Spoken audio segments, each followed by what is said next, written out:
মই এপলিনা টাইমিটৰ প্ৰতিগৰাকী দৰ্শকক স্বাগতম জনাইছো আৰু এই মুহূৰ্তত লৈ আনিছো ৰাজ্যৰ ৰাজনীতিৰ খবৰ। ৰাজ্যৰ ৰাজনীতিত এতিয়া পঞ্চায়ত নিৰ্বাচনক লৈ উখল মাখল পৰিৱেশ চলি আছে আৰু তেনে অৱস্থাত এতিয়া সামগ্ৰীত সম্পূৰ্ণ কংগ্ৰেছ শূন্য হোৱাৰ দিশে আজিৰ দিনটোতো নিখাৰ ভাগত ৰেলী কৰি ওলাই আহিছে হাজাৰ হাজাৰ কংগ্ৰেছী বিজেপি লৈ ওলাই আহিছে। বিজেপি দলত যোগদান কৰিছে গেৰুৱা বহন পিন্ধিছে এই সকল সদ্য দলত্যাগী কংগ্ৰেছীয়ে। কংগ্ৰেছ দলটোৰ বিৰুদ্ধে তেওঁলোকে বিজেপি দলত যোগদান কৰি বিভিন্ন ধৰণে ক্ষোভ প্ৰকাশ কৰিছে আৰু ভাৰত মাতা কি জয়ধ্বনি দি ভাৰতীয় জনতা পাৰ্টিৰ হকে কাম কৰিবলৈ সংকল্পবদ্ধ হৈছে। আজিৰ দিনটোৰ এই খবৰ ৰাজ্যৰ ৰাজনীতিত এতিয়া ব্যাপক পৰিৱৰ্তন দেখিবলৈ পোৱা গৈছে। পঞ্চায়ত নিৰ্বাচনৰ প্ৰাক মুহূৰ্তত কংগ্ৰেছ শূন্য হোৱাৰ দিশে সামগ্ৰী একালৰ কংগ্ৰেছৰ দুৰ্গ সামগ্ৰী এতিয়া বিজেপিৰ দুৰ্গ। সামগ্ৰী কংগ্ৰেছ শিবিৰত এতিয়া অব্যাহত আছে ব্যাপক খহনীয়া। লাওগাঁও গাঁও পঞ্চায়তত হাজাৰ হাজাৰ কংগ্ৰেছীয়ে পিন্ধিলে গেৰুৱা বহন। বিজেপিৰ নীতি আদৰ্শৰ প্ৰতি আকৃষ্ট হৈ এৰিলে হাতৰ সংগ। কংগ্ৰেছৰ হাত এৰি পদুমত ধৰিছে এইবাৰ সদ্য দলত্যাগী কংগ্ৰেছে। সামগ্ৰীৰ বিধায়ক দীপলু ৰঞ্জন শৰ্মাৰ উপস্থিতিত বিজেপিত যোগদান কৰিছে কংগ্ৰেছীসকলে। হাত এৰি পদুমলৈ অহা লোকসকলে প্ৰকাশ কৰিলে সন্তুষ্টি। ভাৰতীয় জনতা পাৰ্টিৰ হকে কাম কৰিবলৈ তেওঁলোকে সংকল্পবদ্ধ হৈছে। আজিৰ দিনটোত গেৰুৱা টুপি পিন্ধি বিজেপিয়ে দিলে ভাৰত মাতা কি জয়ধ্বনি। আজিৰ দিনটোৰ এটা ডাঙৰ খবৰ, পঞ্চায়ত নিৰ্বাচন এতিয়া সমাগত আৰু পঞ্চায়ত নিৰ্বাচন কেন্দ্ৰিক যি ৰণনীতি প্ৰস্তুত কৰিছে সমগ্ৰ ৰাজ্যৰ প্ৰান্তে প্ৰান্তে আৰু তেনে অৱস্থাত এতিয়া দেখিবলৈ পোৱা গৈছে সামগ্ৰীত বৃহৎ খহনীয়া। সামগ্ৰীত কংগ্ৰেছ দলটোৱে সম্পূৰ্ণ এতিয়া শেষ হৈ পৰা পৰিলক্ষিত হৈছে। সামগ্ৰীত যি সময়ত সামগ্ৰী এটা সময়ত আছিল কংগ্ৰেছৰ দুৰ্গ, ৰকিবুলৰ দুৰ্গ আছিলে আৰু সেই সামগ্ৰীয়ে এতিয়া সম্পূৰ্ণৰূপে হেৰুৱাইছে নিজৰ ভেটি। সামগ্ৰীত কংগ্ৰেছ দলে সম্পূৰ্ণৰূপে ভেটি হেৰুৱাইছে। কংগ্ৰেছ দলটোৰ ইজনৰ পিছত সিজন শীৰ্ষ যিসকল কংগ্ৰেছী সদস্য আছিলে আহিছে ভাৰতীয় জনতা পাৰ্টিত যোগদান কৰিবলৈ। আমাৰ হাতত দৃশ্যাংশ আছে, দৃশ্যাংশ দেখুৱাবলৈ চেষ্টা কৰিম কিয়নো আজিৰ দিনটোত বিশাল ৰেলী কৰি ওলাই আহিছে শ শ বিজেপি। যিসকল লোক কিছুদিনৰ পূৰ্বলৈকে কংগ্ৰেছ দলটোৰ সদস্য আছিল, আজিৰ পৰা কেইটামান দিনৰ পূৰ্বলৈকে তেওঁলোকে কংগ্ৰেছ দলৰ হকে কাম কৰিছিল, কিন্তু আজিৰ দিনটোত তেওঁলোকে ভাৰতীয় জনতা পাৰ্টিত যোগদান কৰিছে আৰু ভাৰতীয় জনতা পাৰ্টিত যোগদান কৰিবলৈ তেওঁলোকে বিশাল ৰেলী কৰি ওলাই আহিছে। বিশাল ৰেলীৰে ওলাই আহিছে হাজাৰ হাজাৰ কংগ্ৰেছী। হাজাৰ হাজাৰ কংগ্ৰেছী লোক আজি ওলাই আহিছে ভাৰতীয় জনতা পাৰ্টিত যোগদান কৰিবলৈ। আৰু ইয়াত দৃশ্যাংশ মন কৰক, নিশাৰ ভাগৰ দৃশ্যাংশ। আচলতে কিছু সময়ৰ পূৰ্বে এনেধৰণে হাজাৰ হাজাৰ সদ্য দলত্যাগী কংগ্ৰেছে গেৰুৱা বহন পিন্ধিছে। বিজেপিৰ টুপি পিন্ধি গেৰুৱা টুপি পিন্ধি এইসকলে দিছে ভাৰত মাতা কি জয়ধ্বনি। ভাৰত মাতাৰ জয়ধ্বনি দি গেৰুৱা বহন পৰিধান কৰি তেওঁলোকে ভাৰতীয় জনতা পাৰ্টিৰ হৈ কাম কৰি যাবলৈ সংকল্পবদ্ধ হৈছে। ভাৰতীয় জনতা পাৰ্টিয়ে সাম্প্ৰতিক সময়ত সমাজৰ উন্নয়ন হকে বা নাগৰিকৰ উন্নয়ন হকে যিসমূহ কাম কৰিছে তেওঁলোক কংগ্ৰেছৰ সদ্য দলত্যাগী কংগ্ৰেছীসকলে আকৃষ্ট হৈছে। বিজেপিৰ প্ৰতিটো কাম কাজৰ বাবে আকৃষ্ট হৈছে আৰু যাৰ বাবে আজিৰ দিনটোত এনেধৰণে কংগ্ৰেছ ত্যাগ কৰি তেওঁলোকে ওলাই আহিছে। হাজাৰ হাজাৰ কংগ্ৰেছী নিশাৰ ভাগত ওলাই আহিছে এনেধৰণে আৰু ভাৰতীয় জনতা পাৰ্টিত যোগদান কৰিছে।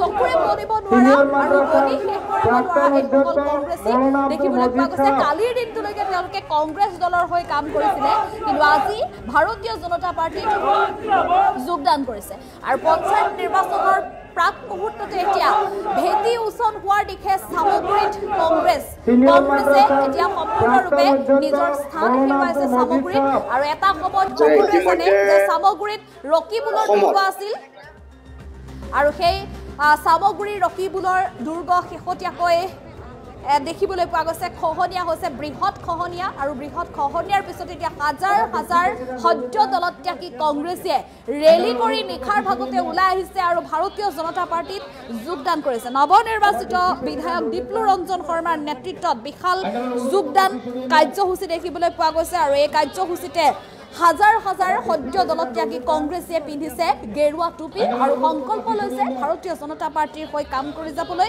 ভাৰত মাতা কি জয়ধ্বনিৰে আজিৰ দিনটোত তেওঁলোকে সংকল্প গ্ৰহণ কৰিছে।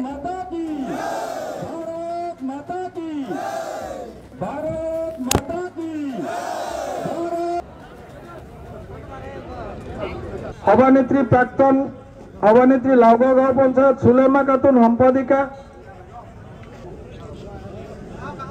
এবাৰ পঞ্চায়ত নিৰ্বাচনতো আমাৰ সন্মুখত তেনেকুৱা প্ৰতিদ্বন্দ্বী থাকিব, শক্তিশালী প্ৰতিদ্বন্দ্বী নাইকিয়া। গতিকে পঞ্চায়ত নিৰ্বাচনত আমি ভালকে জিকিম। ভাৰতীয় জনতা পাৰ্টি অসম গণ পৰিষদৰ মিত্ৰজোঁট আৰু পঞ্চায়ত নিৰ্বাচনৰ পিছতে যি ২৬ বিধানসভা নিৰ্বাচন আমাৰ কুচকাৱাজ আৰম্ভ হৈছে। প্ৰধানমন্ত্ৰী সবকা সাথ সবকা বিকাশৰ যিটো শ্লোগান আমি শুনি আহিছোঁ ইমান দিনৰ পৰা কাৰ্যত পৰিণত হোৱাত আমি দেখা পাইছোঁ। আৰু অসমৰ মাননীয় হিমন্ত বিশ্ব শৰ্মা ডাঙৰীয়াই যি সবল নেতৃত্ব দি আছে, আমাৰ ধৰক এই জাতিটো ইয়াতে আমি ৰক্ষা কৰিব পাৰিম, জাতিৰ উন্নতি কৰিব পাৰিম। তাকে আমি আমাৰ এই লাওগাঁও অঞ্চলৰ পৰা বৃহৎ সংখ্যক লোক লৈ আজি মই ভাৰতীয় জনতা পাৰ্টি দলত যোগদান কৰিছোঁ। আৰু এই অঞ্চলত কংগ্ৰেছ শূন্য বুলি ধৰি ল'ব পাৰে। যে ইতিমধ্যে অসমত মাননীয় প্ৰধানমন্ত্ৰী নৰেন্দ্ৰ মোদী ডাঙৰীয়াই যি সবকা সাথ সবকা বিকাশৰ ৰাজনীতি আৰু মুখ্যমন্ত্ৰী ডক্টৰ হিমন্ত বিশ্ব শৰ্মা ডাঙৰীয়া যি সকলোকে সহযোগত সকলোৰে বিকাশৰ যি ৰাজনীতি, এই ৰাজনীতিৰ প্ৰতি আকৃষ্ট হৈ আজি সকলো ৰাইজ ভাৰতীয় জনতা পাৰ্টীৰ মঞ্চত যোগদানৰ বাবে আগুৱাই আহিছে। আজি বৃহত্তৰ এই যিটো ভকতগাঁও অঞ্চল, ধৰ্মীয় সংখ্যালঘু অধ্যুষিত অঞ্চল, বিগত সামগ্ৰীৰ যি বিধানসভা নিৰ্বাচন তাত বিজয় লাভৰ পিছতে অসমৰ ৰাজনীতিত এটা নতুন গতি আৰম্ভ হৈছে। কংগ্ৰেছৰ 1947 চনৰ পৰা শতিকাজোৰা যি কংগ্ৰেছৰ প্ৰবঞ্চনা বা সংখ্যালঘু জনগণক লৈ পেলাই তেওঁলোকৰ যি ভোট বেংকৰ ৰাজনীতি, সেই ৰাজনীতিৰ বিপক্ষে সেই সংখ্যালঘু ৰাইজ, সচেতন ৰাইজ, যুৱ প্ৰজন্মৰ মহিলা শক্তি ওলাই আহিছে। আজি তাৰ ফলস্বৰূপে আমি দেখিছোঁ যে কংগ্ৰেছৰ দুগৰাকী জ্যেষ্ঠ নেতা মুজিবুৰ ৰহমান আৰু আমাৰ ভেলৌগুৰি ডিফলো আঞ্চলিকৰ মণ্ডল সভাপতি, লাওগাঁও মণ্ডলৰ সভাপতিকে ধৰি পেলাই কংগ্ৰেছৰ নগাঁও জিলা এই সংশ্লিষ্ট মণ্ডলকেইটা বহুকেইজন জ্যেষ্ঠ নেতা, যাক আমি ক্ৰীম বুলি ক'ব পাৰোঁ, তেওঁলোকে মেইন কাৰ্যকৰ্তা আছিলে, আজি ভাৰতীয় জনতা পাৰ্টীত যোগদান কৰিছে। মই বিশ্বৰ সৰ্ববৃহৎ ৰাজনৈতিক দল ভাৰতীয় জনতা পাৰ্টীৰ মঞ্চত তেওঁলোকক আদৰণি জনাইছোঁ। আৰু আমাৰ যি সবকা সাথ সবকা সহযোগৰ যি ৰাজনীতি, সেই ৰাজনীতিত সকলোকে সংযুক্ত হৈ অনাগত সময়তো যাতে সকলো আহি আমাৰ দলত যোগদান কৰে, আমাৰ হাত শক্তিশালী কৰে। ২৬ বিধানসভা নিৰ্বাচনৰ কাৰণে আমাৰ যি প্ৰস্তুতি, এই প্ৰস্তুতিক যাতে আৰু অধিক খৰতকীয়া শক্তিশালী কৰে, মই তাৰ বাবে আহ্বান জনাইছোঁ। আৰু ইতিমধ্যে আপোনালোকে দেখিছে যে কংগ্ৰেছ দল প্ৰায় বিধ্বস্ত অৱস্থাত পৰিণত হৈছে।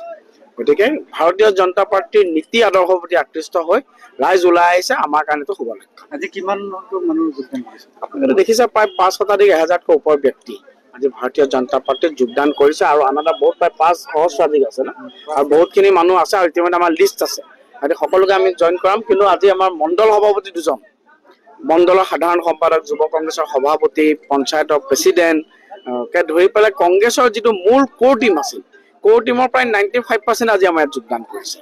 গতিকে তেওঁলোকৰ আমি লিষ্ট লৈছোঁ। আমাৰ যিহেতু সময়ৰ অলপ সীমাবদ্ধতা আছে আৰু ইমানখিনি মানুহ একেলগে জইন কৰাৰ সম্ভৱ নহয়। আপোনালোকে দেখিব এতিয়া মণ্ডলে মণ্ডলে বুথে বুথে আমাৰ যোগদান কাৰ্যসূচী। লাওগাঁও পঞ্চায়ত কংগ্ৰেছ মুক্ত হ'ব। লাওগাঁও পঞ্চায়ত হৈছে, লাহে লাহে সামগ্ৰী ৰূপহী আমি কংগ্ৰেছ মুক্ত। তাক দুটা মণ্ডল কংগ্ৰেছৰ 2জন প্ৰেচিডেণ্ট আছিলে। মুজিবুৰ ৰহমান এই বকতগাঁও অঞ্চলৰ এজন প্ৰভাৱশালী নেতা আছিলে কংগ্ৰেছৰ। নগাঁও জিলা কংগ্ৰেছৰ তেওঁৰ এটা শক্তিশালী ভেটি আছিলে। সেই ভেটি তেওঁ উচন কৰি পেলাই আজি যেতিয়া কৈছে ভাৰতীয় জনতা পাৰ্টীত যোগদান কৰিব, মই বিধায়কৰ পৰামৰ্শক্ৰমে তেখেতৰ ঘৰত গৈছিলোঁ। গৈ পেলাই তেখেতক লগত লৈ মই ৰেলী কৰি আহিছোঁ। এইটো আপোনালোকে দেখিছে, তেখেতৰ লগত প্ৰায় ৩,০০০ মানুহ, সেইখিনি অকল কংগ্ৰেছৰ মানুহ আহি ইয়াতে যোগদান কৰিলে। আৰু বিভিন্ন পঞ্চায়তৰ, বকতগাঁও জিলা পৰিষদৰ যি 6টা পঞ্চায়ত আছে, প্ৰত্যেকটো পঞ্চায়তৰ পৰা প্ৰায় শতাধিককে মানুহ আজি ইয়াত যোগদান কৰিছে।